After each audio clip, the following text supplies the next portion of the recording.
kita untuk berangkat besok, yang paling utama adalah hati. Yang utama adalah hati. Kita persiapkan diri besok mulai melaksanakan umrah, mulai berniat dan bersiap-siap. Kita ikhlaskan adalah karena Allah Subhanahu wa Ta'ala. Itu dulu. Jadi jangan ada dalam hati saya umrah ini supaya saya pulang dipanggil Bapak Haji. Ya, saya pulang ini supaya saya pakai topi putih. Itu semua hanya aksesoris saja. Panggilan, gelar, pakaian itu adalah aksesoris. Tapi intinya adalah tujuan utama adalah umrah kita orang semua diterima di sisi Allah Subhanahu wa Ta'ala. Kalau susah bagaimana Ustaz? Saya masih ada dia dalam hati ini Ustaz. Minta. Caranya adalah minta kepada Allah. Ya Allah, berikanlah saya keikhlasan ya Allah. Sama-sama kita dalam hati saat ini kita berdoa kepada Allah. Ya Allah, tolong kami minta kepadamu agar tanamkan keikhlasan di dalam hati kami, agar niat kami umrah ini tidak ada yang lain kecuali karena Engkau ya Allah. Itu satu kebaikan rahmat Allah Subhanahu wa Ta'ala. Yang kedua, persiapan yang paling utama untuk kita melaksanakan umrah adalah kita bersihkan segala berhala-berhala di dalam hati kita. Karena besok insya Allah kita mulai berniat di Dzul Hulaifah atau di Bil Ali, kita mengucapkan talbiyah, di antaranya adalah talbiyah yang menafikan segala bentuk Tuhan-Tuhan di dalam hati kita selain Allah Subhanahu wa Ta'ala. Kita ucapkan ketika niat, nanti dibantu oleh masing-masing ustaz yang ada di dalam bis. Labbaik Allahumma labbaik Allahumma umrah. Itu niat pertama dulu. Baru dari situ kita start. Labbaik Allahumma labbaik. Ya Allah, kami penuhi panggilanmu, undanganmu. Labbaik la syarika lak labbaik. Panggilan yang tidak ada kesyirikan di dalamnya. Tidak ada berhala dalam hati kami, tidak ada yang paling utama dalam hati kami ya Allah, yang menandingi dirimu ya Allah. Boleh kita cinta tentang istri, boleh kita orang cinta tentang anak, cinta tentang keluarga, cinta jabatan, cinta harta. Itu sesuatu yang manusiawi. Tapi jangan sampai kita kecintaan terhadap itu semua mengalahkan kita kecintaan kepada Allah Subhanahu wa Ta'ala. Tetap Allah nomor satu. Labbaik la syarika laka. Bapak Ibu pernah dengar kisah Nabi Ibrahim alaihissalam? Nabi Ibrahim asalnya itu dari negeri Ur, ya, dari sebuah kota yang bernama Babilonia, ya. Kemudian Nabi Ibrahim alaihissalam diangkat menjadi nabi dan rasul oleh Allah Subhanahu wa Ta'ala, sehingga dia mengajak penduduk Ur atau negeri Babilonia untuk beriman kepada Allah. Namun saat itu rajanya yang berkuasa bernama Namrud. Dia tidak mengakui Allah Subhanahu wa Ta'ala, bahkan dia mengatakan, wahai Ibrahim, kalau memang ada Tuhan di alam semesta ini atau di muka bumi ini, maka akulah Tuhan. Jadi Namrud ini mirip dengan Fir'aun. Dua-dua mengaku sebagai Tuhan. Akhirnya apa yang terjadi? Nabi Ibrahim itu ditangkap. Masuk saya balikat dalam.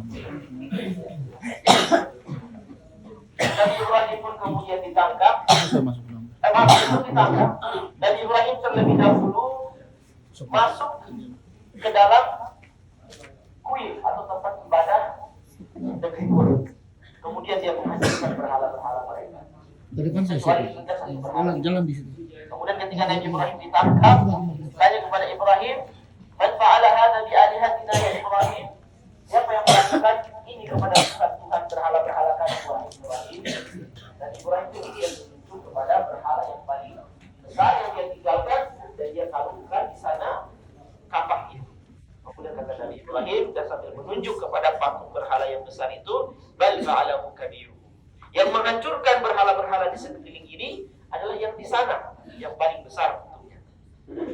Kemudian seluruh orang-orang yang menanyakan seperti itu kepada Ibrahim, mereka bertanya, bagaimana mungkin wahai Ibrahim berhala itu bisa bergerak dan menghancurkan patung-patung berhala yang lain?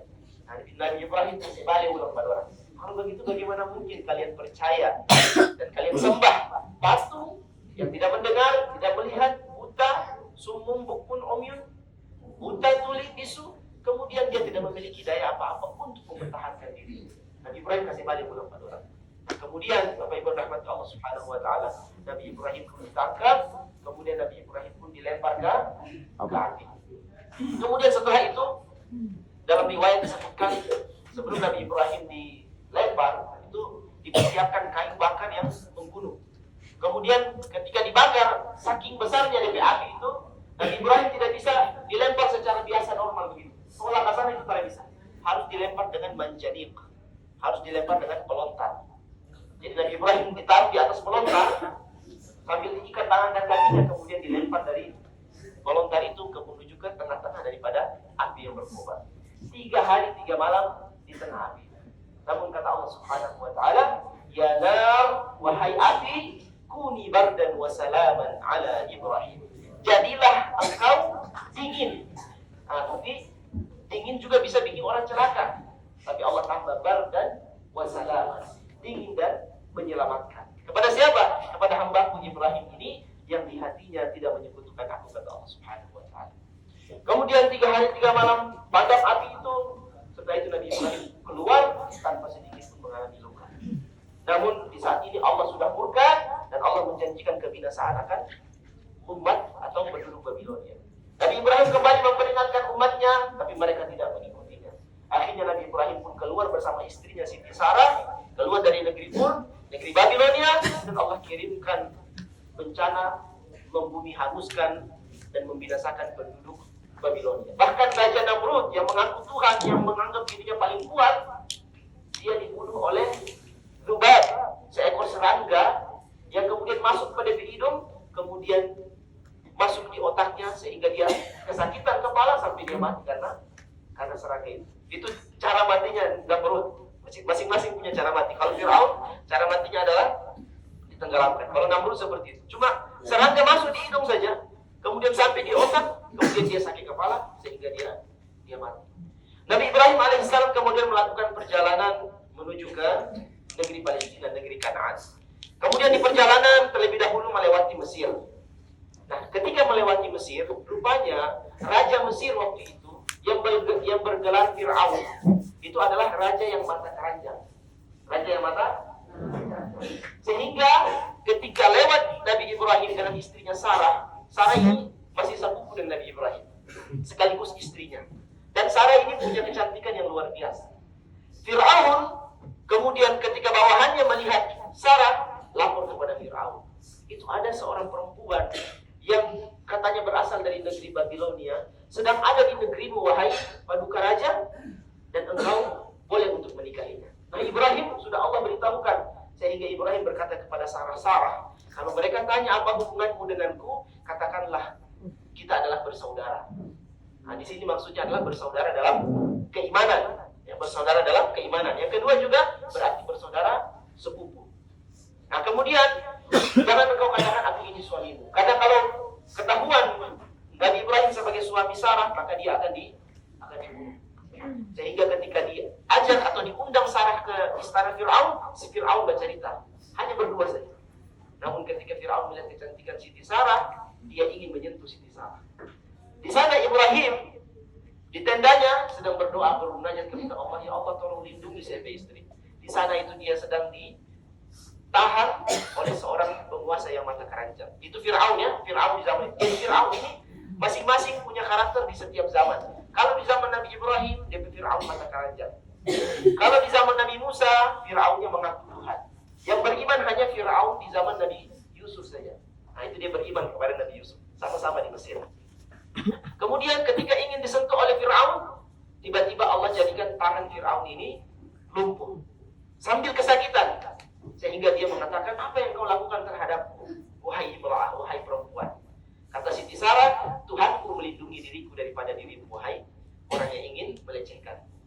Kalau begitu tolong minta kepada Tuhanmu untuk menyembuhkan tanganku ini dan menghilangkan rasa sakit ini. Aku tidak akan menyentuhmu lagi.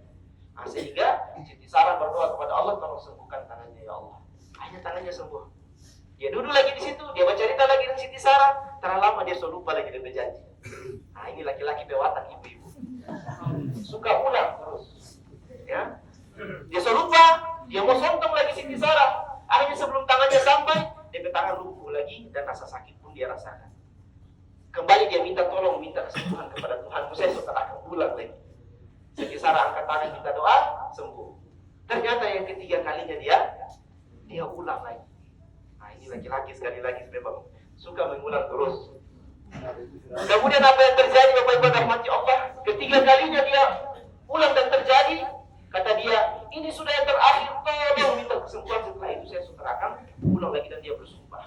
Kata Siti Sarah sambil mengangkat tangan, ya Allah kalau memang betul dia tidak akan mengulanginya, maka sembuhkanlah tangannya. Ternyata sembuh di tangan. Setelah itu apa yang terjadi Bapak Ibu rahmati Allah? Firaun sebagai seorang penguasa, dia pantang ada orang yang dia takuti. Tapi karena ada seorang di depan dia yang dia takuti, dia bilang, tolong keluar dari negeri saya. Nah itu alasannya, tolong jangan tinggal di sini, keluar dari saya negeri, saya kasih harta, saya kasih hadiah. Bahkan saya kasih hadiah saya ke anak perempuan. Jadi dalam riwayat, Siti Hajar itu adalah salah satu dari putri Firaun. Dalam riwayat itu Siti Hajar adalah salah satu daripada putri Firaun. Riwayat lain mengatakan salah satu daripada itu ada dua riwayat. Akhirnya dihadiahkanlah begitu banyak hadiah, termasuk putrinya yang bernama Siti Hajar. Siti Hajar ini adalah seorang putri. Kemudian apa yang terjadi? Akhirnya Siti Hajar dengan Ibrahim keluar dari Mesir menuju ke negeri Kanaan Palestina. Mari silakan masuk. Boleh kalau ada kursi kosong diberikan kepada yang namanya, terutama ibu-ibu ya. Kalau boleh bapak-bapak ada tenaga, bisa kasih kursi kepada ibu-ibu. Sini. Selanjutnya, Bapak Ibu rahmati Allah Subhanahu wa taala, Nabi Ibrahim melakukan perjalanan dan menuju ke negeri Kanaan, dan di sana Nabi Ibrahim alaihissalam kemudian hidup bersama keluarganya. Siti Sarah sebagai istrinya, yang mana di saat itu dia punya anak. Di mana saat itu dia punya anak. Karena bertahun-tahun hidup dengan suaminya, Siti Sarah belum punya anak. Siti Sarah kemudian mengatakan kepada suaminya Ibrahim, wahai Ibrahim, saya malu dan saya minta maaf karena saya tidak bisa memberikan anak. Dan tidak pantas seorang nabi tidak memiliki penerus atau keturunan. Ini Hajar milik saya, karena tadi Firaun hadiahkan kepada Sarah. Hajar sebagai budak saya hadiahkan kepadamu untuk kau nikahkan. Nah ini bapak-bapak kalau dengar kisah ini nih, itu akan so senang sudah. Jadi Siti Sarah punya budak namanya Hajar. Dia kasih hadiah kepada siapa? Ibrahim untuk dinikahi. Awalnya Ibrahim tidak setuju, tapi Sarah memaksa. Sarah bilang tidak pantas dan tidak layak seorang nabi tidak memiliki penerus dan keturunan. Akhirnya dia kasih hadiah Siti Sarah. Jadi dia kawinkan Siti Hajar dengan Ibrahim. Ibrahim alaihissalam kawin dengan Siti Hajar, tapi dia jaga perasaan Sarah. Ketika dia mau berdamai dengan Hajar, artinya mau bertemu sebagaimana suami dan istri, dia suruh Hajar ikat di pinggangnya tali. Kemudian di ujung tali itu dia suruh ikat batu. Kemudian dia suruh Hajar karena tinggi di satu tempat. Nah, nanti Ibrahim dia cari jejak batu itu. Jadi badiang-badiang dia ikuti jejak batu itu sampai di tempat Siti Hajar, jejak batu hilang, baru dia bertemu dengan Siti Hajar alaihissalam. Nah, ini juga watak laki-laki ibu-ibu, suka badiang-badiang. Suka badiang-badiang. Seperti itu. Akhirnya dari hubungan itu kemudian lahirlah seorang anak yang bernama Ismail. Nah, ketika lahir Ismail, Siti Sarah cemburu. Dari mana ini lo bisa dapat anak ini? Ternyata dia tahu Nabi Ibrahim sebadiang-badiang beberapa dengan Siti Hajar. Padahal sudah sah halal. Siti Sarah karena sebagai perempuan cemburu, Siti Sarah minta tolong kalau bisa Anda kasih hilang Hajar dan Ismail dari hadapan saya. Saya tidak mampu menahan begitu besarnya cemburu dalam diriku. Dia jujur kepada suami. Akhirnya Allah Subhanahu wa taala menghargai perasaan Siti Sarah dan mengatakan kepada Ibrahim, taruhlah anakmu dan istrimu Hajar di satu tempat, di satu lembah yang aku tentukan, yaitu di Makkah Al-Mukarramah atau namanya Makkah. Itu dari sejarah. Jadi kenapa Ibrahim bisa langsung ada di sana dengan Ismail, dengan Hajar? Karena rasa cemburu daripada Siti Sarah. Allah menghargai sifat cemburu seorang perempuan. Akhirnya apa? Ibrahim kemudian kumpul bekal, dia antar Ismail dan juga Siti Hajar di Ka'bah di Mekah. Sampai di sana 1-2 hari dia tinggal sama-sama, dikasih tinggal orang. Kemudian Siti Hajar tarik baju Ibrahim, kemudian bertanya, wahai Ibrahim, apakah engkau lakukan ini karena Allah? Maka Ibrahim pun mengatakan, aku lakukan ini karena Allah. Kata Siti Hajar, idzan lam yudayyi'un Allah. Kalau memang betul ini perintah Allah, maka kami tidak akan pernah disia-siakan oleh Allah Subhanahu wa taala. Jadi ibu-ibu kita orang sekarang umroh, jangan pernah meragukan kita punya balasan di sisi Allah. Pasti Allah tidak akan sia-siakan kita punya lala, kita punya jerih payah untuk menuju ke Baitullah. Kemudian sampai di sana kisah yang sama seperti saya ceritakan di Jakarta. Kemudian setelah itu Nabi Ibrahim tumbuh besar. Kemudian Nabi Ismail tumbuh, kemudian Nabi Ibrahim setelah pergi, sebelum dia jauh, dia kembali menghadap ke Mekah. Kemudian dia mengangkat tangan, Rabbi inni askantu min dzurriyyati biwadin ghairi dzi zar'in 'inda baitikal muharram. Ya Allah, aku telah tinggalkan keluargaku di satu lembah yang tidak ada tumbuhan di sana, tidak ada hewan di sana, bahkan burung pun tak pernah dilewat karena tidak ada sumber kehidupan di sana. Rabbana liyuqimus shalah. Ya Allah, saya hanya ingin sesuatu saja. Tolong jadikan mereka adalah orang-orang yang mendirikan salat. Dan Nabi Ibrahim punya doa ini, Allah saat ini sudah mengabulkannya. Kita lihat di Ka'bah tidak pernah putus yang namanya tawaf, tidak pernah putus yang namanya salat. Kemudian Nabi Ibrahim tinggalkan setelah beberapa belas tahun, 13-14 tahun, Nabi Ibrahim datang lagi, kemudian dapat Ismail sudah mulai besar. Tapi di saat-saat besar itu, dia senang dengan pertumbuhan Ismail. Allah uji lagi dia dengan menyembelih Nabi Ismail. Idhab waladaka ya Ismail. Di dalam mimpi Nabi Ibrahim tertidur, kemudian diperlihatkan dia menyembelih anaknya Ismail. Kemudian kata Ibrahim kepada anaknya Ismail, ya bunayya, wahai anakku yang aku cintai, inni ra'aitu fil manami anni adbahuka fanzur madza tara. Aku melihat dalam mimpiku bahwa aku telah menyembelihmu. Maka bagaimana pendapatmu? Karena seorang nabi kalau bermimpi itu wahyu. Nabi kalau bermimpi itu wahyu, perintah dari Allah. Ini perintah dari Allah, wahai anak. Fanzur madza tara. Bagaimana pendapatmu wahai Ismail? Ismail yang dididik oleh ibunya yang bernama Hajar, itu dia dididik oleh keimanan dan ketakwaan. Dia katakan kepada bapaknya, ya abati if'al ma tu'mar. Wahai bapakku, laksanakan yang Allah perintahkan kepadamu. Sembelihlah diriku, satajiduni insyaallah minas sabirin. Engkau akan dapati diriku insyaallah atas kehendak Allah termasuk orang-orang yang sabar. Jadi yang namanya sifat ikhlas, yang namanya sifat sabar, seluruh sifat-sifat terpuji itu adalah pemberian dari Allah Subhanahu wa taala. Kalau Ismail tidak mengucapkan insyaallah, maka dia akan lari di saat mau disembelih. Tapi Ismail karena dia mengucapkan insyaallah, saya akan termasuk orang-orang yang sabar, Allah akan kuatkan diri saya, maka dia tidak lari ketika dia disembelih oleh bapaknya sendiri. Kemudian Ibrahim pun melaksanakan hal itu tanpa memberitahukan istrinya. Dia bawa Ismail, kemudian dia tempatkan di sebuah batu untuk disembelih. Falamma aslama wa tallahu lil jabin, dibaringkanlah Ismail untuk disembelih. Wa nadainahu ayya Ibrahim. Ibrahim sebelum dia sembelih Ismail, dia asah dulu pisaunya karena Ismail mewasiatkan kepada bapaknya, wahai ayahku, sebelum engkau menyembelihku, asah dulu pisaumu setajam mungkin agar mengurangi rasa sakit diriku ketika aku disembelih. Wahai ayahku, ketika engkau menyembelihku, palingkanlah wajahku agar engkau tidak melihat wajahku ketika merasakan kesakitan. Wahai ayahku, ketika engkau menyembelihku, kemudian darahku terpancar kepada bajuku, maka berikanlah kepada ibuku, mudah-mudahan dapat memberikan rasa rindu dalam hatinya dan rasa sedih dalam hatinya. Wasiatnya diutarakan kepada Ibrahim dan semuanya dilaksanakan. Ketika dibaringkan Ismail dan siap-siap untuk disembelih, kemudian Nabi Ibrahim pun menempelkan pisau di leher Ismail. Tsumma amarra sabil, kemudian dijalankanlah pisau itu di leher Ismail.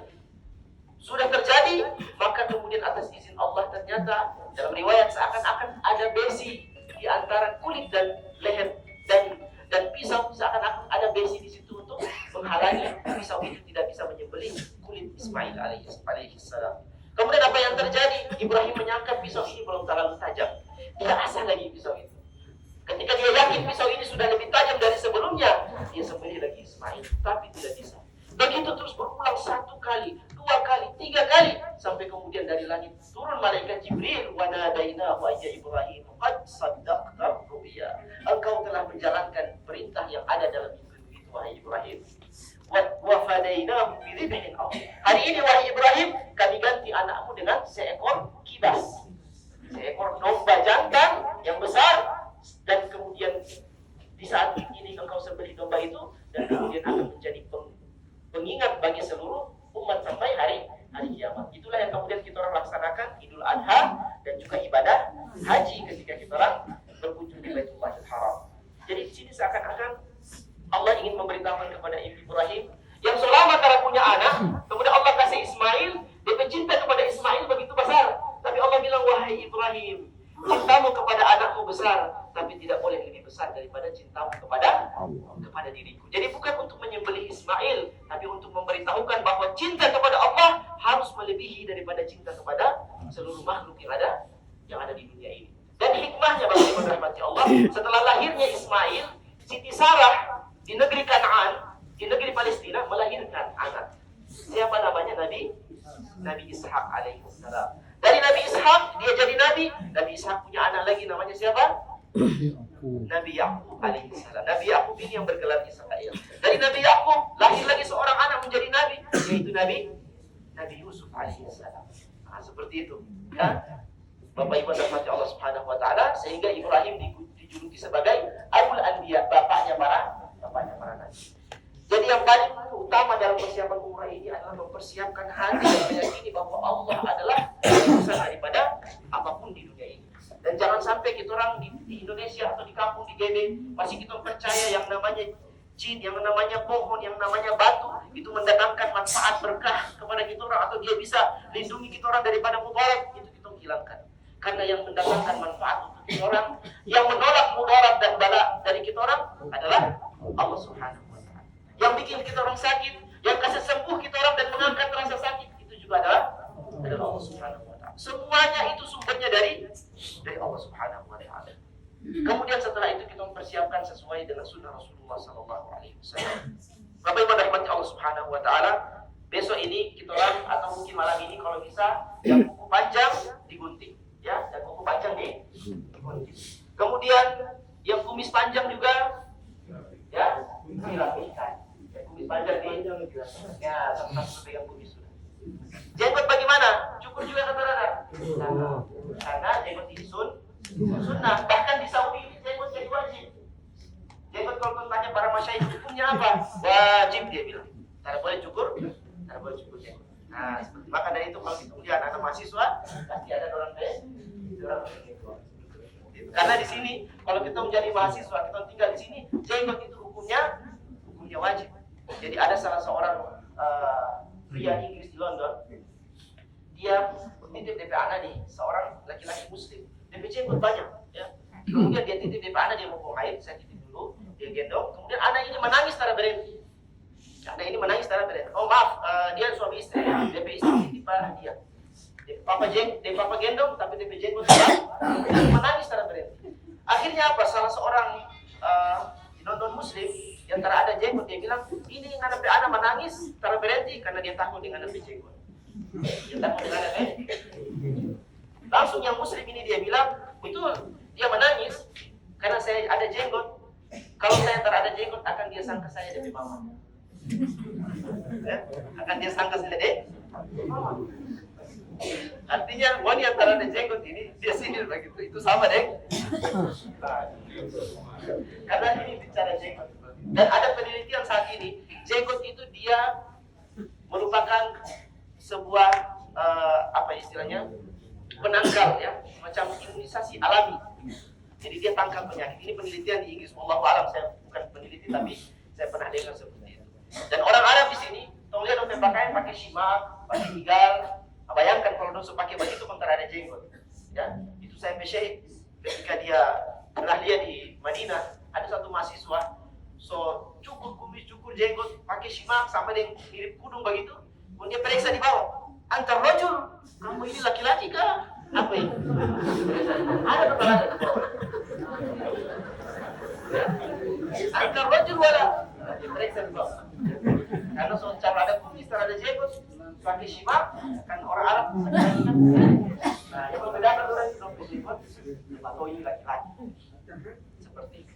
Nah, kemudian setelah itu jadi jenggot itu orang sunnah ya, pahala gitu. Karena Rasulullah juga pakai jenggot. Kata Siti Aisyah, Maha suci Allah yang telah menghiasi dan menjadikan gagah seorang laki-laki dengan jenggot. Subhanalladzi zayyana ar-rijal bil-liha. Maha suci Allah yang telah menghiasi laki-laki dengan jenggot. Kemudian setelah itu menghilangkan bulu ketiak, ya bagusnya dicabut ya, bulu ketiak itu afdalnya dicabut atau dicukur juga boleh. Kemudian bulu kemaluan juga di malam ini juga so boleh siap-siap ya. Kalau itu dan ini apa namanya, kalau ada apa-apa tanya ke saya saja ya. Ustaz bagaimana? Ustaz saya juga begitu. Syukur bagi ya, asal jangan minta tolong saja.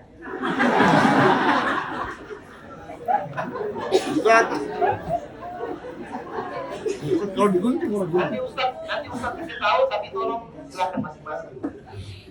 Ya, kemudian setelah itu mandi junub. Ya, mandi junub seperti yang di Jakarta dikasih tahu ya. Baik mandi junub ini dengan sebab atau tanpa sebab. Ya. Kalau suami istri baku kunci di kamar, nah itu pakai sebab itu. Berarti mandi junub ada DP sebab. Jadi wajib mandi junubnya. Kalau kita orang yang umrah ini mandi junub jadi sunnah. Tapi suami istri baku kunci di kamar, artinya jadi wajib. Kemudian memakai wewangian pada badan, ya itu juga dianjurkan. Tapi itu nanti sebelum kita orang mau berangkat, setelah kita orang siap-siap semua, kita kasih lagi minyak wangi ke badan. Minyak wangi ini bisa berbentuk minyak wangi biasa atau hand body yang harum, yang menghilangkan bau badan. Atau misalkan apa namanya Rexona di ketiak supaya ketika berkeringat tidak muncul aroma dan seterusnya ya. Karena nanti kita ibadah fisik. Bayangkan kalau kita ibadah fisik berkeringat ya, baru nanti kita akan pakai ihram itu di awal-awal ketika mau tawaf, itu namanya intiba. Itu ada namanya intiba. Intiba itu sampai kaki kanan laki-laki ya. Itu kita kasih nampak. Ya nanti diperagakan apa itu intiba. Sambil kita lari-lari kecil bagi laki-laki. Itu di 3 bulan pertama. Selanjutnya yaitu apa namanya? Memakai pakaian khusus ihram yang tidak dijahit bagi laki-laki. Ini dia pakai ihramnya. Langsung diperagakan. Langsung aja. Bapak perhatikan.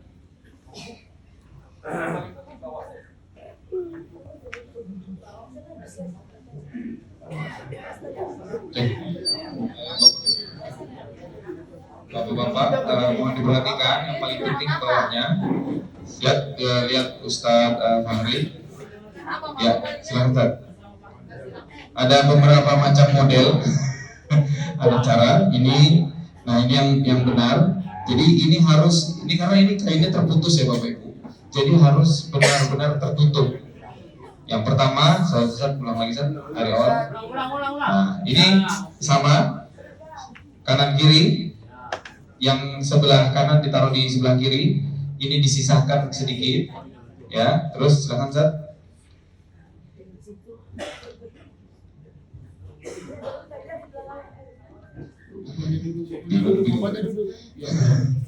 Nah, ya, paham ya? Besok kalau nanti minta bantu sama teman satu kamarnya, jadi berdua bisa pakai, ya. Ya lanjut Ustaz. Nah, tinggal kalau sudah seperti ini, tinggal digulung saja seperti pakai sarung. Silakan Ustaz jalan atau gini-gini Ustaz.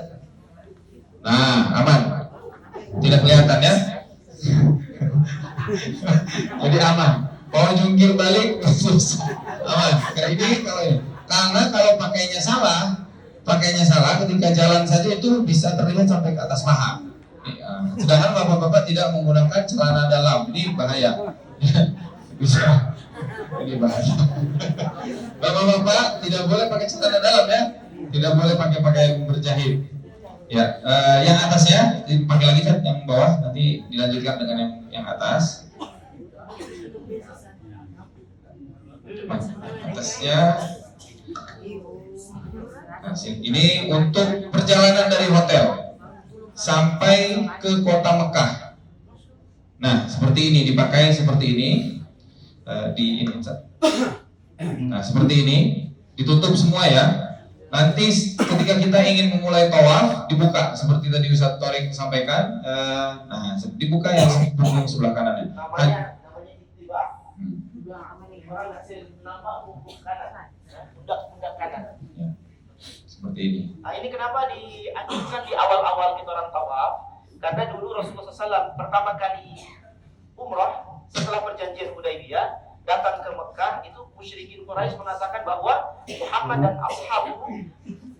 dan sahabat-sahabat itu terkena penyakit wabah di Madinah. Jadi dulu di Madinah ini ada wabah yang mirip-mirip corona, tapi wabah ini dia kasih jatuh ke badan jadi lemah. Maka dari itu orang bilang Muhammad dan sahabat-sahabatnya itu orang-orang lemah karena sudah terkena penyakit wabah di Madinah. Sehingga Rasulullah mau kasih tunjuk bahwa kita orang ini orang-orang yang sehat, orang-orang yang kuat. Karena Rasulullah datang di Madinah, Rasulullah bilang, ya Allah, tolong pindahkan wabah ini keluar Madinah. Ya. Kemudian setelah itu Rasulullah bilang kita orang ittiba, nampakkan topi otot. Ya, topi laki-lakinya, badan yang kuat dan sehat. Baru di 3 putaran pertama Rasulullah bilang kepada para sahabat untuk berlari-lari kecil, ya, sama dengan tentara. Kemudian ketika di sore atau pagi hari tetap lari-lari. Ya. Nah, kemudian itu 3 putaran saja untuk menunjukkan hal itu. Nah, ini menjadi sunnah bagi orang yang melaksanakan tawaf 3 putaran pertama. Tapi kalau ittiba sampai tawaf selesai, lari kecil saja 3 putaran. Tapi kondisi nanti ya, jangan sampai kemudian kita orang lakukan itu ketika terlalu padat.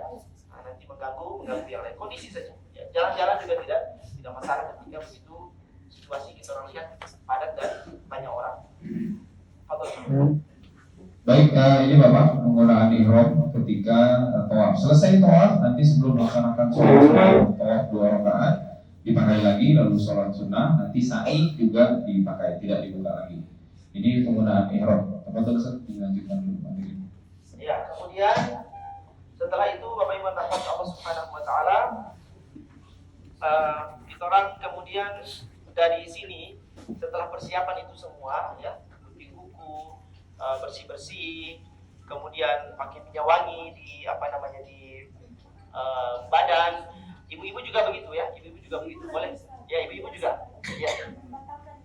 Ya, jadi yang dibolehkan dulu, yang dianjurkan ibu-ibu juga boleh pakai minyak wangi untuk menghilangkan bau badan. Tadi itu deodoran dan seterusnya untuk menghilangkan bau badan. Jangan sampai pakaian kena, jangan sampai ihram kena minyak wangi, jangan sampai ibu-ibu punya pakaian juga kena minyak wangi. Nah, kemudian setelah itu kita orang juga tidak boleh berarti kita orang tidak boleh ketika sudah pakai ihram, sudah berniat nanti di bil ali, sudah mengucapkan labbaik Allahumma umratan. Umrah pertama untuk tempe diri sendiri dulu. Umrah pertama untuk diri sendiri terlebih dahulu. Nanti kalau umrah kedua, baru kita umrahkan untuk siapa yang kita mau kasih umrah. Syaratnya 2, orang ini dia sudah meninggal, atau orang yang kamu umrahkan ini juga dia sudah sakit, tidak mungkin lagi pergi ke tanah suci, atau dia sudah tua sekali. Nah, itu boleh. Kemudian ketika kita orang sudah berniat labbaik Allahumma umratan, berarti di detik itu juga kita sudah tidak boleh satu menggunting rambut. Artinya kita rambut sudah tidak boleh putus secara sengaja. Kalau tidak sengaja bagaimana Ustaz? Kita garuk kemudian dia tidak sengaja putus atau rontok, maka itu tidak apa-apa. Yang ketidaksengajaan tidak apa-apa.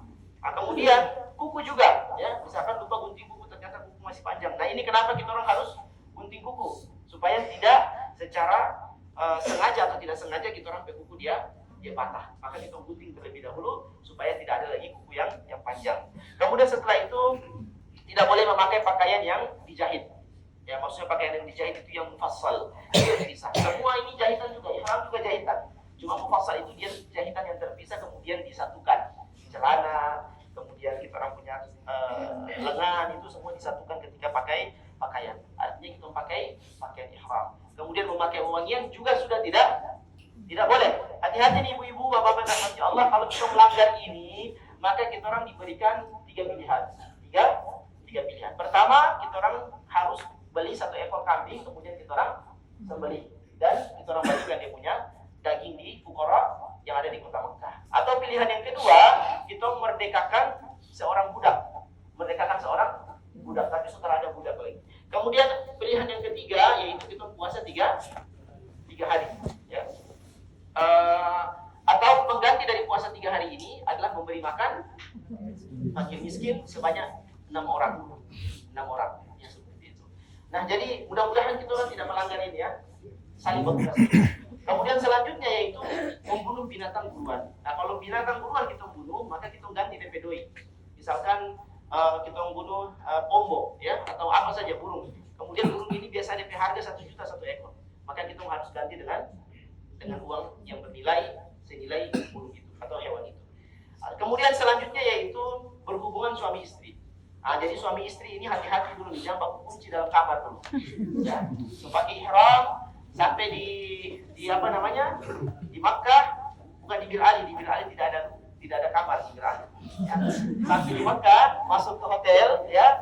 Nah, itu hati-hati suami istri. Itu masih dalam keadaan ihram, tidak boleh berhubungan suami istri. Nah, jadi kalau berhubungan suami istri bagaimana? Batal dia punya umrah, harus dia ulang lagi. Ya, sama dengan orang haji nih. Kalau saya pergi haji kemudian saya berhubungan suami istri bagaimana Ustaz? Batal, rusak DP haji. Dia harus haji di tahun berikutnya. Jadi ini hati-hati betul ya, hati-hati betul. Ya, tahan-tahan sabar-sabar cuma berapa jam saja ya. Sebelah aja dari Ternate Ustaz, kalau bisa kamar. Dari Ternate sampai sini sebelah aja gitu. Ya, seperti itu. Dan insya Allah kita punya tawaf tim saya ini paling maksimal cuma 2 jam saja. Tawaf 1 jam, saya cuma 1 jam. Kemudian selanjutnya juga atau misalkan di sini ada KUA, kemudian ada tempat jamaah mau suka misalkan hanya KUA kasih kawin dorang satu sedikit. Ada KUA di sini? Ada wakil. Penghulu KUA ada? Jam. Nah, Bapak kalau ada yang jamaah yang minta mau dikasih kawin, tahan dulu ya.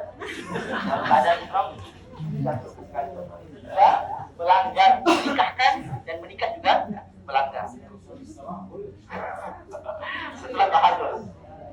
Halo, lanjut. Kemudian ya, jadi itu akad nikah ya, akad nikah tidak boleh.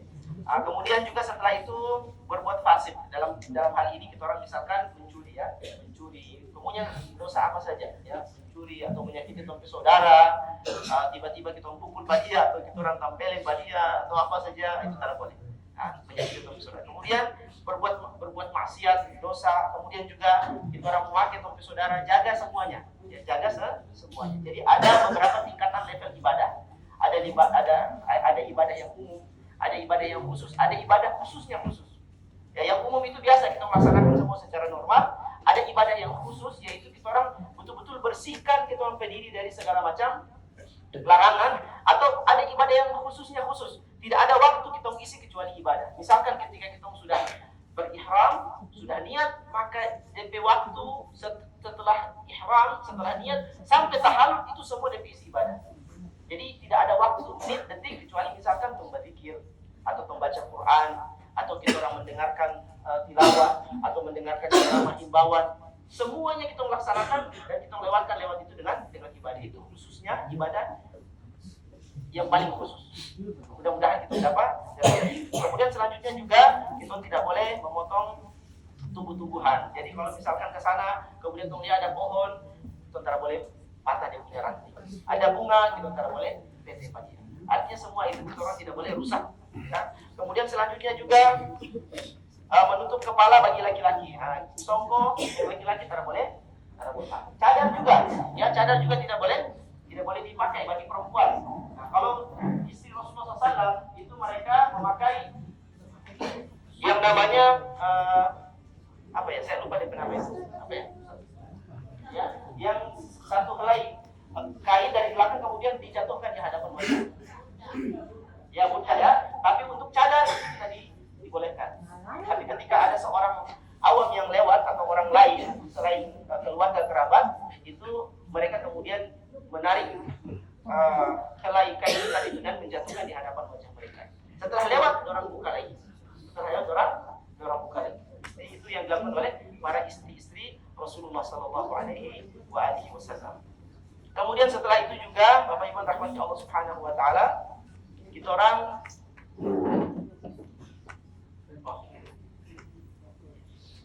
dan setelah ini kita orang akan masuk ke Ka'bah, kita tawaf 7 kali ya. Kemudian kita salat 2 rakaat di makam Ibrahim, kemudian kita orang sa'i Safa Marwah. Setelah itu kita orang cukur rambut ya. Yang afdal itu laki-laki botak, kecuali yang mau pulang, maka nanti di umroh terakhir baru dia otak. Nah, ini laki-laki saja. Kemudian ibu-ibu cukup sepanjang ruas jari. Ini saja mungkin sederhananya orang punya umroh, manasiknya, dan hanya 2 jam saja. Ketika kau masuk ke dalam Masjidil Haram hanya 2 jam, insyaallah. Tawaf 7 kali, sa'i 7 kali, kemudian cukur rambut. Dan insyaallah setiap harinya mudah-mudahan kita akan ada pelayanan umroh sunnah. Nanti tinggal kasih tahu mendaftar 100 orang, 200 orang, kita kasih servis untuk ambil ikut yang baru, umroh baru di Tanjim, kita kasih umroh kerabat yang kirim pahala untuk orang. Terima kasih, ini yang bisa saya sampaikan, sudah diingatkan oleh pihak hotel.